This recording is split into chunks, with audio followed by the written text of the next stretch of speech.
The Chattanooga Public Library maintains its institutional archives in a climate-controlled room on the fourth floor of its main downtown branch, where bound volumes of board meeting minutes dating back to 1905 document every significant decision about the library's development, expansion, and administration across more than a century of service to Hamilton County residents. A librarian named Catherine Reeves discovered an impossible contradiction in those archives during the summer of 2016 while preparing materials for the library's upcoming centennial celebration, finding extensive documentation that attributed the institution's founding to a philanthropist named Helena Marguerite Ashford, who supposedly donated both the initial funding and the land on which the original library building was constructed in 1905. The archives contained dozens of references to Ashford across multiple decades, describing her continued financial support,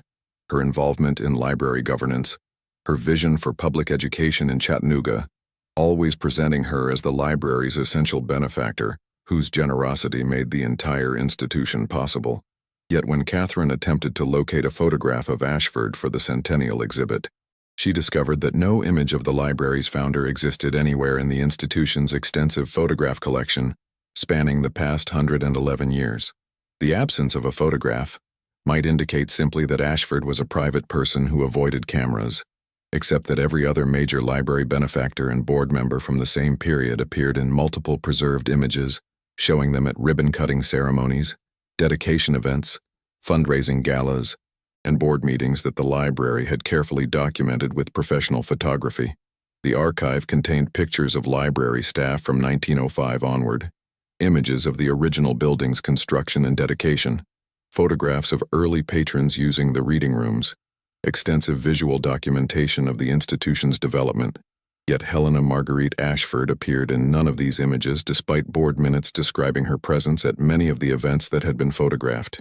Catherine's search expanded beyond the library's own collection to examine Chattanooga newspaper archives, historical society photograph files, university special collections, and family photograph albums donated by descendants of other prominent early 20th century Chattanooga residents, finding that this woman who supposedly played the most crucial role in establishing the city's public library system had somehow avoided being photographed during an era when prosperous Americans increasingly used photography to document their social position and civic contributions. The photographic absence became even more troubling when Catherine discovered that Helena Marguerite Ashford also had no birth record in Tennessee vital statistics, no census entry in any decade from 1850 through 1940, no property deed beyond the single land transfer that supposedly conveyed the library site to the city, no marriage license, no death certificate, and no grave in any Chattanooga cemetery despite library records indicating she had lived in the city continuously from before 1905 until her death in 1934. The woman who founded Chattanooga's public library existed only in that institution's own internal documentation, appearing nowhere in the broader documentary record that should have captured dozens of traces of her existence if she had actually lived in Tennessee for the 30-plus years during which library archives described her ongoing involvement in the institution she created. Every attempt to verify Ashford's existence through sources independent of the library itself produced nothing, as if the founding benefactor had been a carefully constructed fiction that the library's own records worked diligently to maintain, while the rest of Chattanooga's documentary apparatus remained completely unaware of her supposed presence in the community. Subscribe now because the investigation we're about to share reveals that this impossible founder connects to a hidden history of how Southern libraries navigated the brutal politics of segregation, creating elaborate fictions that allowed them to serve communities they weren't supposed to serve while maintaining plausible deniability that protected everyone involved from the violent backlash that honest integration would have provoked. Chattanooga spreads across the Tennessee River Valley where the waterway cuts through the Appalachian Mountains, creating dramatic topography that shapes the city's layout and defines its relationship with the surrounding landscape of steep ridges and narrow valleys. The downtown district occupies relatively flat land along the river's north bank, where 20th century urban development gradually replaced the warehouses and factories that made Chattanooga an industrial center during the decades when manufacturing dominated the southern economy. The city maintains complicated relationships with its past, celebrating its role as a railroad hub and its industrial heritage, while remaining less forthcoming about the violent labor conflicts and brutal racial oppression that characterized life for working-class residents and African Americans during the same period that civic boosters describe as Chattanooga's golden age. This selective memory creates a sanitized version of history, where public institutions like libraries appear as purely benevolent civic improvements rather than as contested sites where battles over access, equality, and social justice played out in ways that left permanent traces for anyone willing to examine the documentary record closely enough to notice the contradictions. The establishment of public libraries in early 20th century Southern cities involved navigating intense political and social conflict about who deserved access to educational resources and whether tax money should support institutions that might serve African Americans alongside white residents, with many communities choosing to maintain segregated library systems that provided vastly inferior facilities and collections for Black patrons, or to exclude African Americans from library services entirely. Chattanooga's 1905 library opening occurred during a period when Tennessee cities were actively implementing new segregation ordinances and when white supremacist violence aimed at preventing Black political participation and economic advancement remained common throughout the state. The library that supposedly emerged from Helena Marguerite Ashford's philanthropy would have faced immediate pressure to either exclude African American residents or to create a separate and inferior facility for Black patrons. Yet the institution's early records contain remarkably little discussion of racial policies or segregation practices that dominated other aspects of Chattanooga civic life during that same period. What Catherine found instead was a pattern of carefully neutral language in board meeting minutes that avoided explicitly stating who could access library services, while describing the institution's mission in universal terms that theoretically included all Chattanooga residents, creating documentation that could be read as either supporting or opposing segregation, depending on the reader's assumptions and preferences. Minutes from 1906 through 1920 repeatedly emphasized that the library served the public and all residents of Chattanooga, without ever specifying whether those phrases excluded African Americans or included them, maintaining strategic ambiguity that allowed the institution to operate in ways that might have violated prevailing segregation norms without creating documentary evidence that could be used against it by hostile authorities or white supremacist organizations. This careful language stood in stark contrast to contemporary records from Chattanooga's schools, parks, and other public facilities that explicitly described their segregation policies and that documented the elaborate procedures developed to maintain racial separation, suggesting the library either operated under different constraints or deliberately chose to document its policies in ways that obscured rather than revealed how it actually functioned. The mystery of Helena Marguerite Ashford became more complex when Catherine examined the specific details that library archives provided about the founder and realized they formed a pattern that seemed designed to prevent verification while maintaining surface plausibility.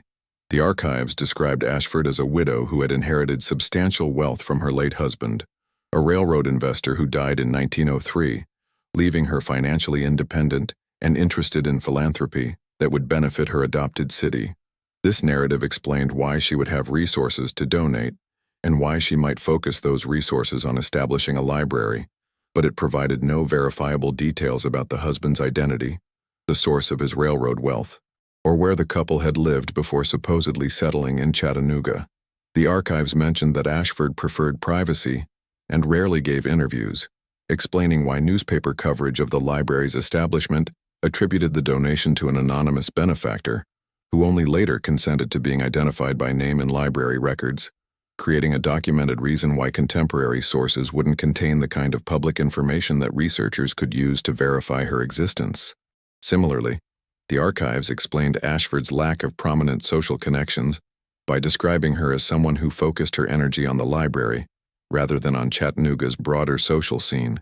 accounting for why she appeared in no club membership rolls, no society page coverage, no organizational records beyond the library board itself. Every gap in documentation about Ashford came with a plausible explanation embedded in the library's records, suggesting that whoever created this founder narrative had anticipated the questions that future researchers might ask and had preemptively constructed answers that would discourage deeper investigation. The cumulative effect was a biography that sounded entirely reasonable when read within the library's own documentation, but that dissolved into impossibility when tested against independent sources, as if the institution had developed an elaborate backstory for a fictional character, rather than simply documenting the life of an actual person who had played a crucial role in its establishment. Catherine's breakthrough came when she discovered a single surviving letter in the archives, dated March 1919, and addressed to the library board, signed with Helena Marguerite Ashford's name,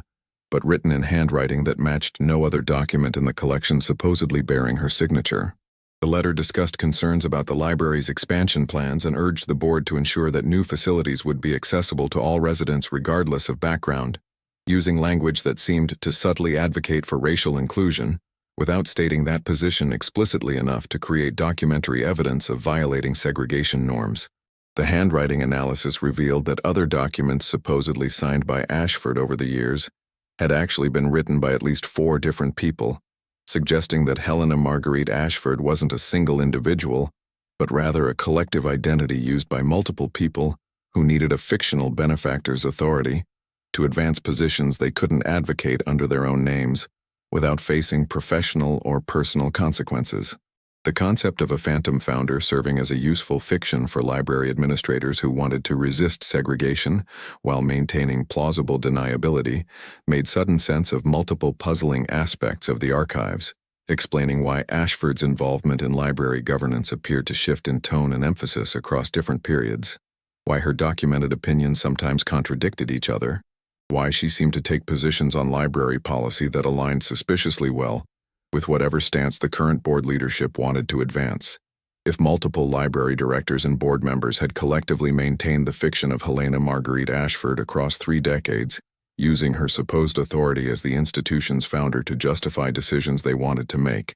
it would explain both her extensive presence in library records and her complete absence from every independent source. The phantom founder became a tool for institutional resistance, allowing the library to operate in ways that challenged Chattanooga's rigid segregation, while attributing those choices to the wishes of a beloved benefactor, whose philanthropic legacy supposedly deserved respect, even from people who might oppose integration on principle. This interpretation gained support when Catherine examined specific instances where library records invoked Ashford's name to justify controversial decisions, finding a pattern where the phantom founder's supposed wishes were cited primarily in context involving access policies that might benefit African American residents. A 1912 board resolution authorized extending library hours on Saturday evenings, when many black domestic workers would have finished their employment obligations for the week, explicitly stating this change honored Ashford's vision that the library serve all working people.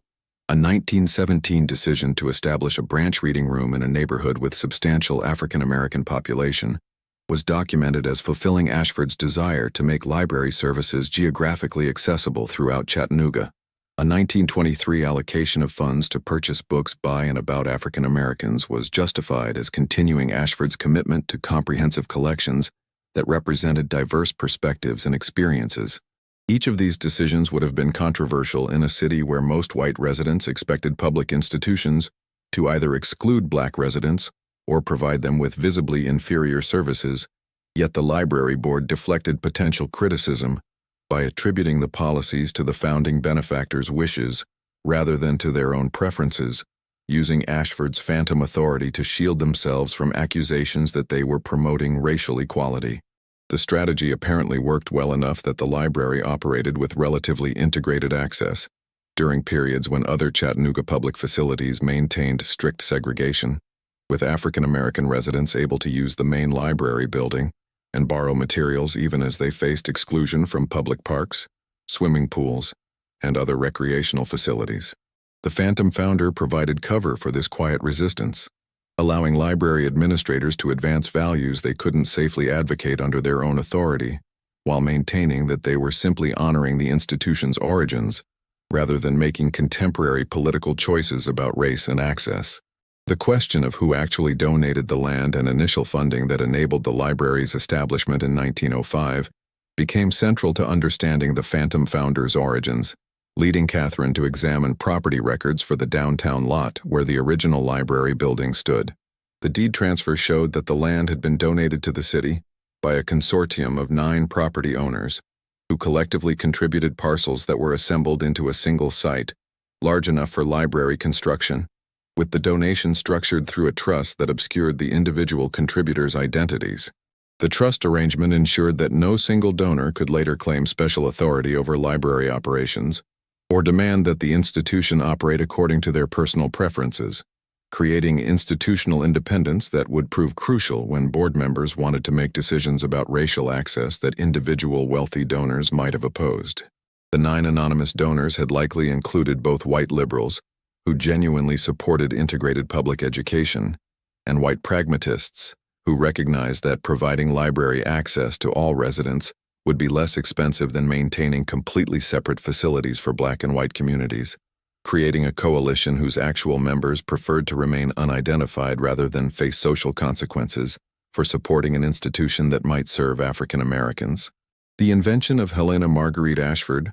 allowed the library to claim a founding narrative centered on individual philanthropy rather than on a complicated and politically awkward donor consortium, while simultaneously creating a fictional authority figure whose supposed wishes could be invoked whenever board members wanted to justify controversial decisions about access and service. The Phantom Founder served multiple purposes simultaneously, obscuring the actual origins of library funding while providing ideological cover for policies that challenged prevailing segregation norms. Catherine's investigation revealed that the Helena Marguerite Ashford fiction had been maintained through an elaborate system of documentation practices that ensured future consistency while preventing too much detail from accumulating in ways that might enable verification. Board meeting minutes mentioned Ashford frequently, but almost never included direct quotes from her supposed statements, instead paraphrasing her positions in ways that left no distinctive voice or personality that might clash with different secretaries' documentation styles across different years. The few letters supposedly written by Ashford and preserved in the archives addressed only library policy matters, without including personal details or references to her daily life that might later be checked against other sources. Annual reports thanked her for continued support, without specifying exact donation amounts or describing particular contributions that could be verified through financial records or cross-referenced with the city's broader philanthropic landscape. This careful documentation discipline extended across multiple library directors and board secretaries, spanning 3 decades, suggesting that the Phantom Founder's maintenance had been a conscious institutional practice rather than a spontaneous fabrication by a single individual. New board members and staff were apparently brought into the arrangement and taught how to reference Ashford in ways that maintained consistency with existing documentation, while avoiding the kind of specific detail that might eventually expose the fiction. The practice required coordination and trust among library leadership,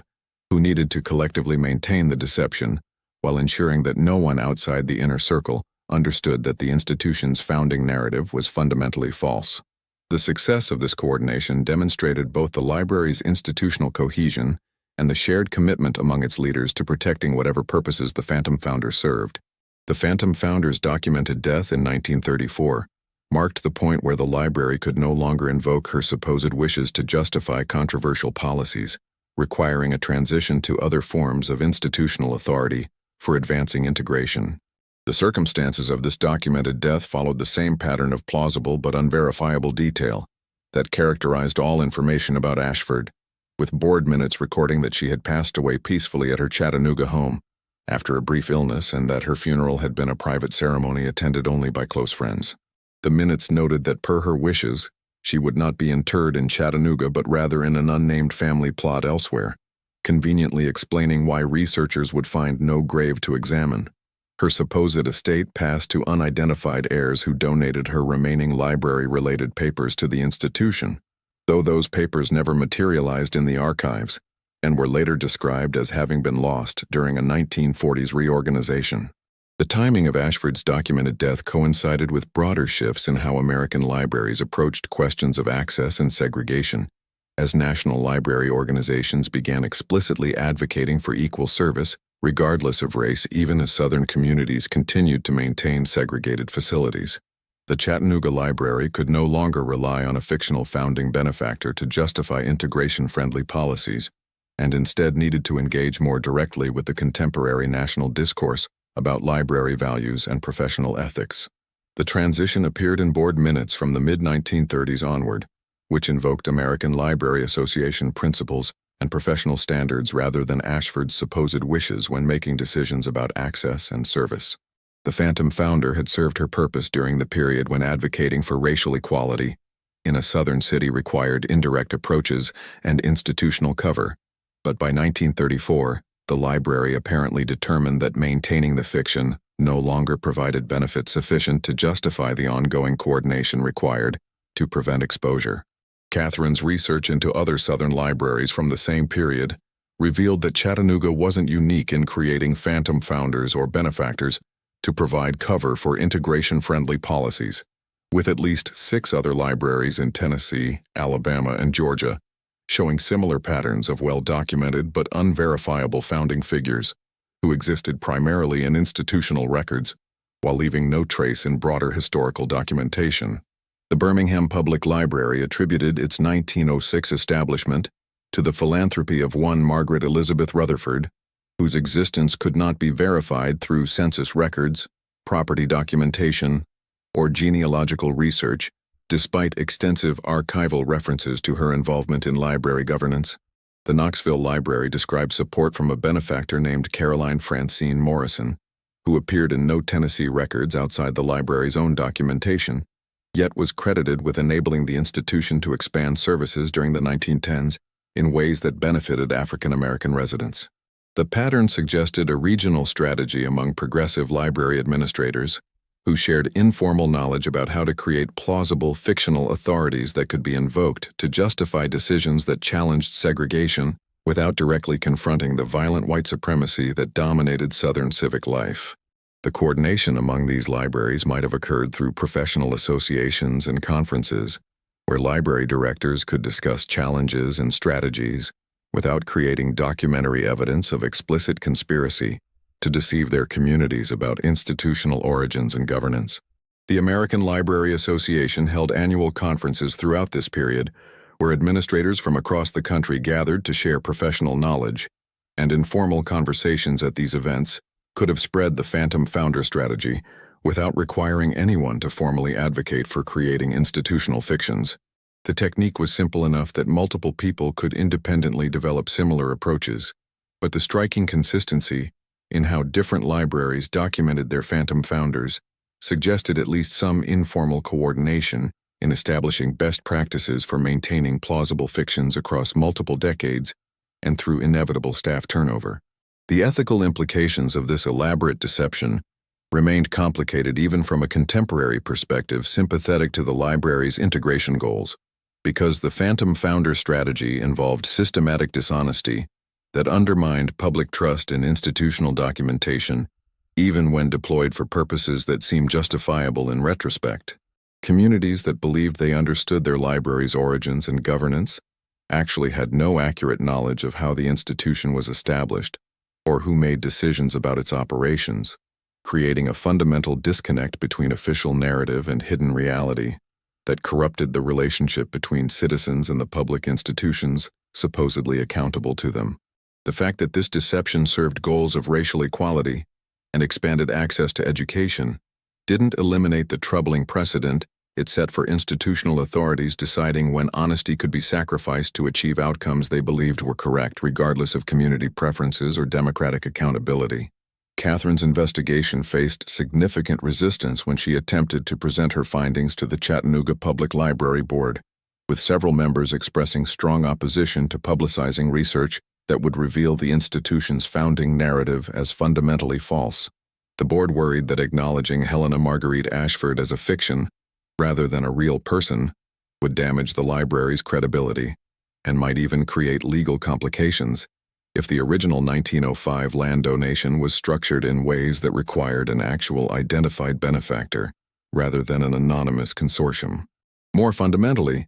board members expressed concern that contemporary Chattanooga residents would react negatively to learning that a beloved civic institution had been built on decades of systematic deception, even if that deception served purposes that aligned with modern values about racial equality and universal access to public resources. The institutional resistance extended to refusing Catherine permission to publish her research in academic journals, or to present findings at library history conferences, with the board asserting that internal archival discoveries remained library property that couldn't be shared without administrative approval. This position effectively suppressed evidence that would have contributed to scholarly understanding of how Southern libraries navigated segregation and would have documented an important resistance strategy that progressive administrators developed during a period when direct opposition to white supremacy invited violence and professional destruction. The board's determination to protect the library's founding myth took precedence over historical truth and scholarly inquiry, demonstrating that institutional interest in maintaining favorable narratives could override commitments to accuracy even in cases where the underlying deception served goals that everyone now agreed were morally justified. The conflict between Catherine and the library board escalated when she discovered additional evidence suggesting that the phantom founder strategy had extended beyond simply providing cover for integration-friendly access policies and had actually enabled the library to serve as a covert educational resource for African American activists, organizing against segregation and disenfranchisement during the early 20th century. Board meeting minutes from 1917 contained oblique references to special collections access that Ashford supposedly wanted to ensure remained available to serious researchers regardless of background, language that appeared to authorize allowing African American activists to use library resources that would have been considered dangerous or subversive by Chattanooga's white power structure. The careful wording provided plausible deniability, while apparently permitting library staff to assist black residents who were gathering information about voting rights, legal challenges to segregation, and other topics that white authorities actively suppressed. This more activist interpretation of the library's role during the Jim Crow era suggested that the institution hadn't simply provided equal access to books and reading rooms, but had functionally operated as infrastructure supporting black resistance to white supremacy, offering resources and assistance that enabled organizing and activism that Chattanooga's white establishment would have violently opposed if they had recognized what was occurring. The phantom founder fiction provided essential protection for this subversive activity, allowing library staff to claim they were following Helena Marguerite Ashford's wishes about universal access and comprehensive collections rather than making contemporary political choices to support African American resistance. The strategy transformed the library from a site of quiet integration into an active participant in the broader struggle against Southern segregation, with the phantom founder serving as both shield and justification for involvement that could have resulted in the institution being shut down or library staff facing severe retaliation if their actual activities had been recognized. Catherine's research identified several specific instances where the library appeared to have provided crucial support for African American organizing in Chattanooga, always documented in ways that maintained plausible deniability through attribution to Ashford's supposed wishes. In 1919, the library acquired an extensive collection of legal materials about constitutional law and voting rights, supposedly at Ashford's request that the institution maintain comprehensive resources for civic education, arriving just as black residents were organizing to challenge Tennessee's poll tax and other mechanisms of disenfranchisement. In 1922, the library established extended evening hours that coincidentally made resources available during times when African American workers could access them, again attributed to Ashford's vision of universal service. In 1925, library staff created a special reference service that would help any patron locate specific information regardless of the complexity of their research needs,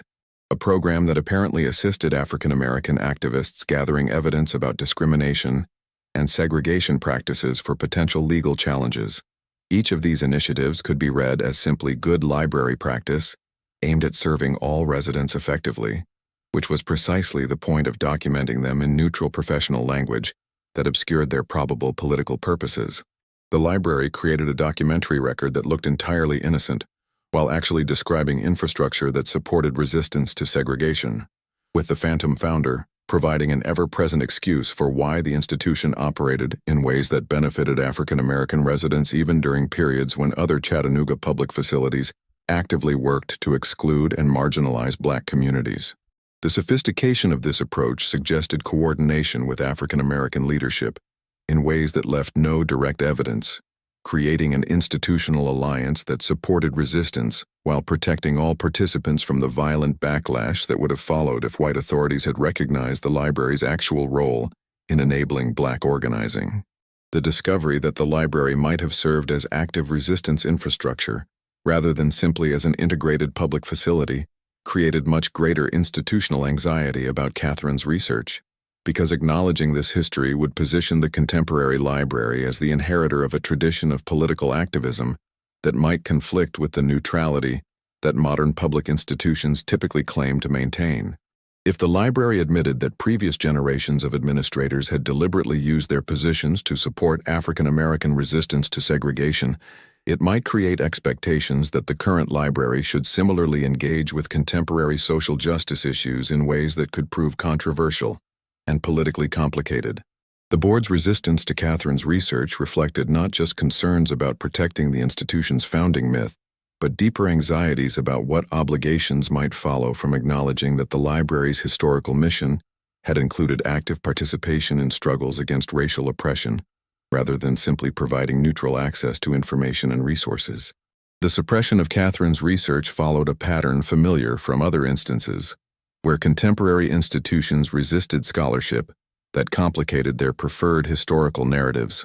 prioritizing public relations concerns over historical accuracy, and preventing evidence from entering the scholarly record, where it might inform broader understanding of how American institutions navigated periods of systematic injustice. Catherine was eventually forced to choose between continuing her employment at the library and pursuing publication of research the board had explicitly forbidden her from sharing, ultimately deciding to resign her position in 2018 rather than participate in ongoing suppression of historically significant evidence. Her unpublished research remains inaccessible to other scholars, preserved only in personal files that may never enter public archives where they could contribute to academic understanding of Southern library history and resistance strategies during the Jim Crow era. The consequences of this suppression extend beyond simply losing one researcher's findings, because the pattern repeats across multiple institutions that possess evidence about their own complicated histories, but that refuse to allow critical examination of how they operated during periods when their regions enforced brutal systems of racial oppression. Libraries, museums, universities, and other cultural institutions that claim to serve truth and knowledge actively prevent scholars from accessing and analyzing evidence that might reveal their own ancestors' choices about whether to resist or accommodate injustice, creating significant gaps in historical understanding and ensuring that important strategies of resistance remain undocumented and unavailable to inform contemporary social justice work.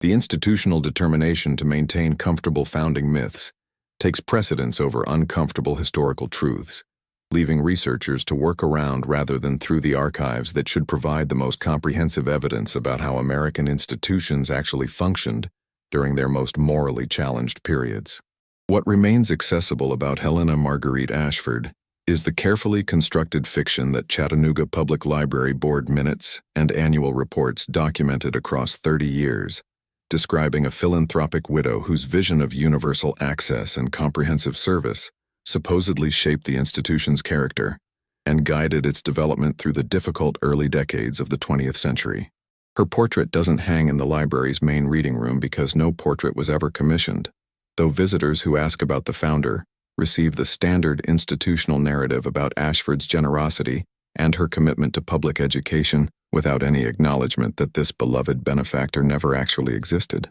The library's centennial celebration in 2005 featured prominent recognition of Ashford's legacy,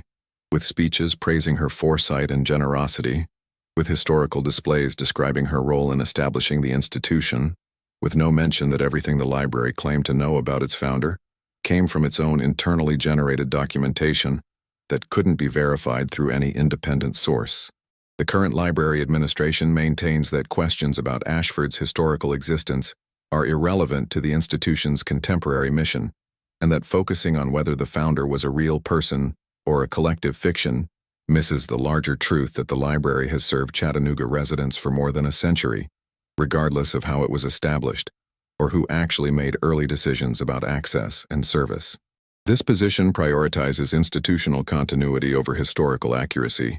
treating the founding narrative as a useful myth that shouldn't be disrupted even when evidence clearly demonstrates its fictional nature. The stance reflects broader cultural ambivalence about how American institutions should engage with their complicated pasts, particularly when honest examination would reveal that admirable outcomes sometimes emerged from processes that involved systematic deception,